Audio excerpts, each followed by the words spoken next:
Hey there, I'm your host, Chris K., and welcome back to another episode of the Productive Parks 5-Minute Podcast, the show for busy people working to change the game in the parks and recreation field. In today's podcast, we're going to be talking about two common methods for parks preventative maintenance. If your team finds its workflow disrupted by equipment breakdowns, facility issues, and constant park repairs, it may be time to examine your preventative maintenance plan. The best way of dealing with problems in parks and facilities is by catching them before they become major issues. Scheduling routine preventative maintenance for your assets helps prevent breakdowns, injuries, and workflow disruptions. Of course, parks and recreation agencies have a lot of moving parts. Finding the time to work around programming schedules and other routine tasks may be difficult. But successfully implementing a preventative maintenance plan makes a huge difference in overall operations. Once it's in place, you may wonder how you survived without it. In this article, we'll take a closer look at preventative maintenance for park agencies, why it's essential, and the most common ways this type of maintenance gets scheduled. What is preventative maintenance for parks? Preventative maintenance, PM, refers to routinely scheduled tasks to inspect and fix signs of wear and other issues before they lead to breakdowns or significant damage.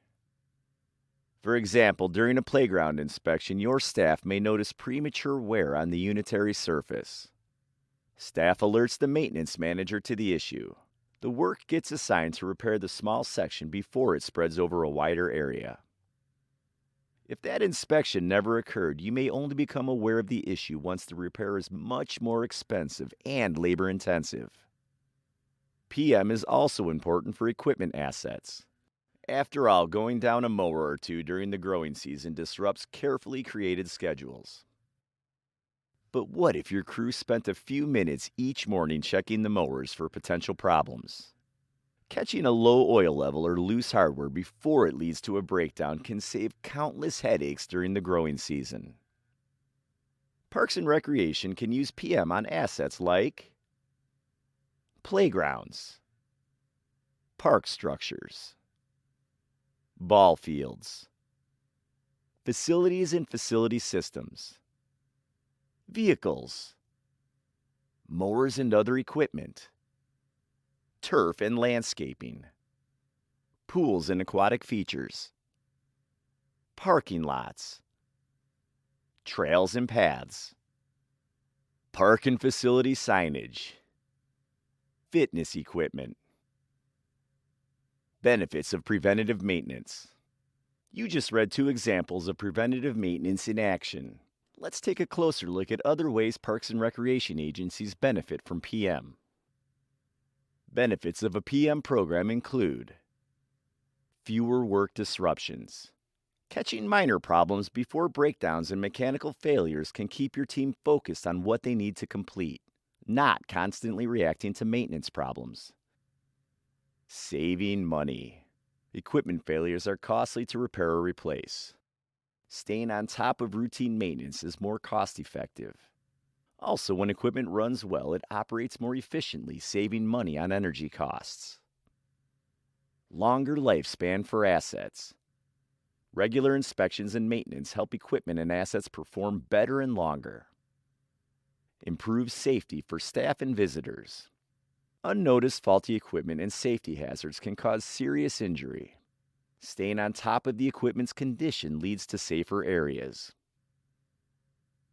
Common types of preventative maintenance.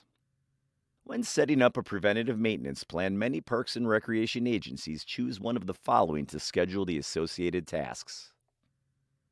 Time-based preventative maintenance.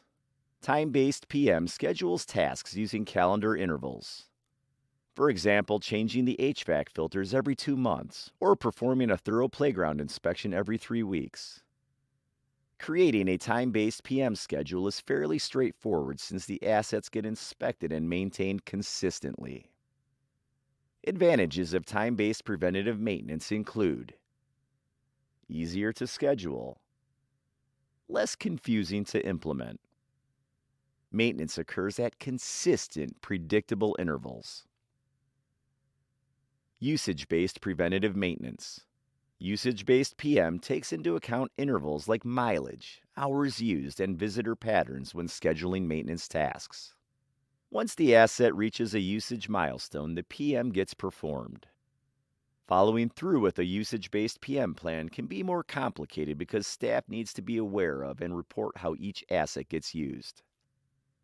Advantages of usage-based preventative maintenance include more accurately focusing on maintenance tasks when necessary, more dynamic schedules based on the varying needs of different seasons, reduced labor and parts costs due to more effective PM scheduling. So which type of PM is better? Ultimately, the better PM choice depends on your agency and maintenance team. One of the main advantages of time-based preventative maintenance is its relative simplicity. On the other hand, usage-based PM may be more complicated to implement. The extra tracking, however, prevents maintaining an asset too much or too little. Many parks and recreation agencies operate in a more gray area that is usually a combination of time and usage-based PM. For example, they may conduct thorough inspections of playgrounds every month, but schedule vehicle service based on mileage. Since the needs of parks maintenance equipment and assets can vary dramatically based on the season, it's worth considering at least a partial-based PM schedule. For example, a particular site gets significantly more usage during the summer because it hosts several summer camps. Maintenance staff do more frequent inspections and maintenance on the playgrounds and other structure during those times. Using technology to help with preventative maintenance. More agencies are using software and technology to help create and implement their successful preventative maintenance plans. The benefit of using technology: you can set up all your preventative maintenance in the system, have it scheduled for the year or beyond, and have staff report in a central location when tasks get completed. No searching through file cabinets to find a vehicle or playground inspection from 4 months ago. Maintenance management software keeps accessible records that allow your agency to use data to make more informed decisions about when to schedule maintenance. Staff can create a more accurate time-based PM schedule based on past usage data. Maintenance management software also allows your staff to track the usage of vehicles, equipment, or other assets to help accurately schedule PM tasks. The takeaway: the best way to handle major issues is to prevent them from occurring. Setting up routine preventative maintenance tasks and inspections for your equipment, parks, and facilities makes it easier to catch minor issues. And when the minor issues get addressed, there's less chance of them becoming major problems. The steady stream of reactive maintenance decreases and days become more predictable with fewer disruptions. Usage, time-based, and more often a hybrid of these two are the most common types of PM parks and recreation agencies use. Agencies using technology for scheduling, tracking, and reporting have found software helps the planning and implementation process. Well, that's it for this one. Thanks for joining me for another episode of the Productive Parks Podcast. And remember to tune in each week for more tips on how to make your agency more productive.